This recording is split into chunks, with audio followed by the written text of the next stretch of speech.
All right, it's time to record the first episode. Oh my God. Okay, I'm feeling nervous. I'm feeling excited, but we can do this. Let's make sure my mic's all set. I'm on the camera correctly.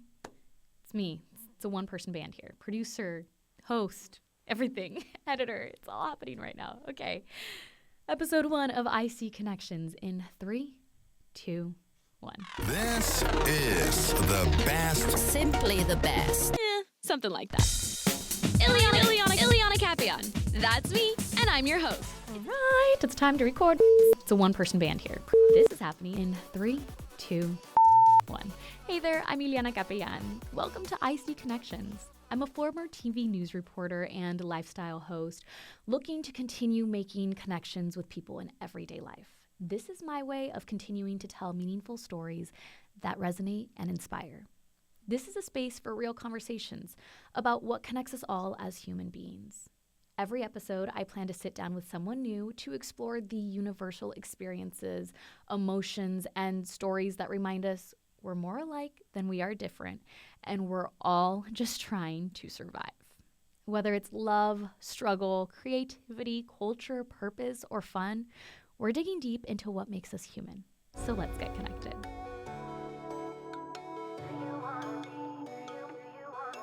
Today's episode is slightly different from the rest because, well, it's my first episode.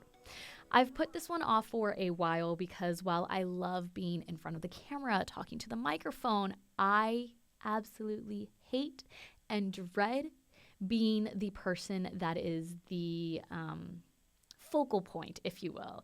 I enjoy being the person asking the questions and learning about whoever I'm interviewing or talking to in my conversation. But like I said, I hate being the main attraction. Maybe it's from, I don't know, like my time in news where our motto was report the news, do not become the news. Or it could be a consequence of being the daughter of very proud parents. So they'd always ask me to sing or perform in front of their friends and family. And while I didn't mind it then, I feel like now as an adult, thinking back to that, I'm like, oh my God, how embarrassing. But also, it's just that I'm like, okay, I'd prefer to be like the supporting act, if you will.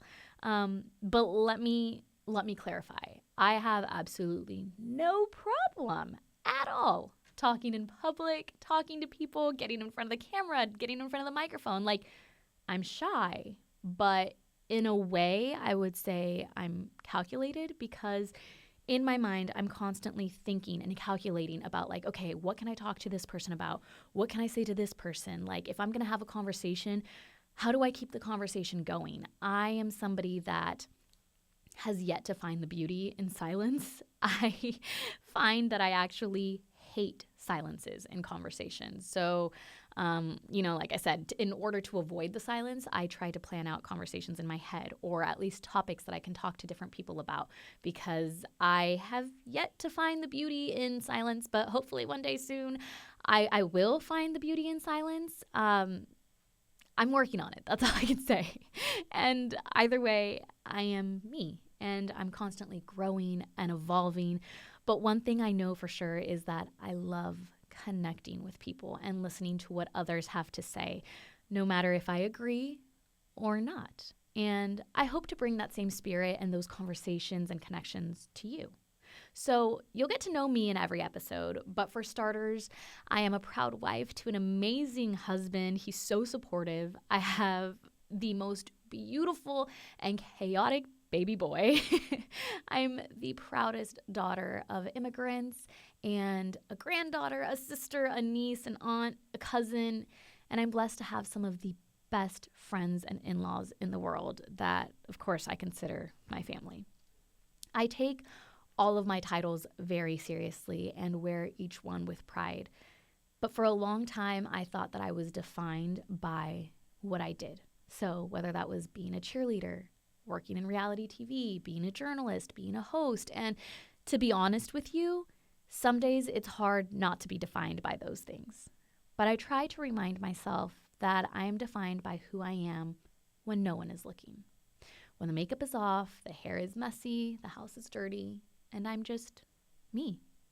So I feel the most connected to genuine people who don't take themselves too seriously, who can laugh at themselves, and I deeply believe in the words of Lisa Vanderpump to Stassi in season 3 of Vanderpump Rules when she said, "You're not important enough to hate."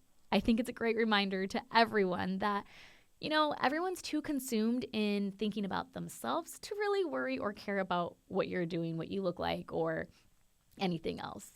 And I try to keep that at the forefront of my mind at all times. So with doing this podcast, that's something that I've, tried to remind myself of routinely. Like, okay, Ilyana, it's fine. Nobody cares about what you're doing. You're not important enough to hate. But at the same time, it, I think, feeds into like my imposter syndrome of being like, who am I? Why would anybody care to listen to a podcast, to watch a podcast where I'm talking to people? Like, I am nobody of importance. So what makes me important enough to listen to?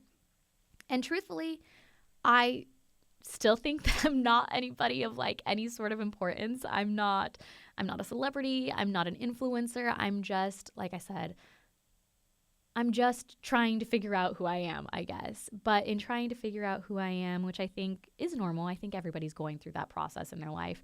Whether they want to be open about it or not is another thing. But I think that at the end of the day, what's important is that we listen to one another, that we give each other respect, that we are kind to one another. And I hope that that's what this podcast brings to people. Just that slight reminder that, like, you know what?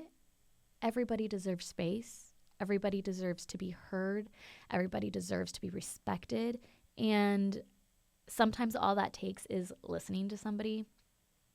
I joke about it. I say it all the time. But my husband jokes that, like, I can't go into a store, a doctor's office, whatever it might be, without, like, meeting somebody and them telling me their full life story or having a conversation with them for 20 minutes. And it's just that I like to make sure people feel seen. I like to make sure that they are heard. I think for me, this podcast is that space, right? I'm going to be talking to, at least I hope I'm going to be talking to some very interesting people. I'm going to be talking to some influential people. I'm going to be talking to some everyday people. I'm going to be talking to some of my family members because I think that their stories are interesting and they deserve to be told. As a journalist, I believed that my role was to give a voice to the voiceless, and I hope to continue to be able to do that through this podcast, to be able to help people. I didn't know that journalism was what I wanted to do all along. I went to school thinking, like, I want to be a nurse. I want to help people. I'm a caring person. And it was through the help of my guidance counselor in college that she really pointed out to me, like, you can help people in more ways than just your traditional, like, nursing path, And for me, the way that I help people, I think, is through connecting with them and telling their stories. So I hope that this podcast is a reflection of that and who I am as a person. I think that the structure of this podcast is going to be fun. It's going to be versatile. It's going to be exciting. It's going to be emotional even sometimes, right? We're going to go there. I like to be emotional. I like to feel all the feels. So I plan on going there with this and really opening up to people. So if this is something you want to be a part of with me, come along for the ride. Let's figure it all out together. I don't have a set, like, structure. I'm pretty go with the flow. My interview style is very conversational and fun, and I hope to be able to bring those connections to you guys in that way. So to everyone listening, I see you, I hear you, I feel you, and thank you for being a part of this space with me. Thanks for listening to IC Connections. If this episode moved you, inspired you, or made you feel a little more human, share it with someone else. You can follow me and connect with me on social media at Ilyana Capellan. Until next time, be somebody that makes everybody feel like somebody. And for those of you that know me from my lifestyle hosting days, don't forget to spread a little sparkle in everybody's days. And let's stay connected. Bye. This podcast was made possible by the Octavia Lab inside of the Los Angeles Public Library.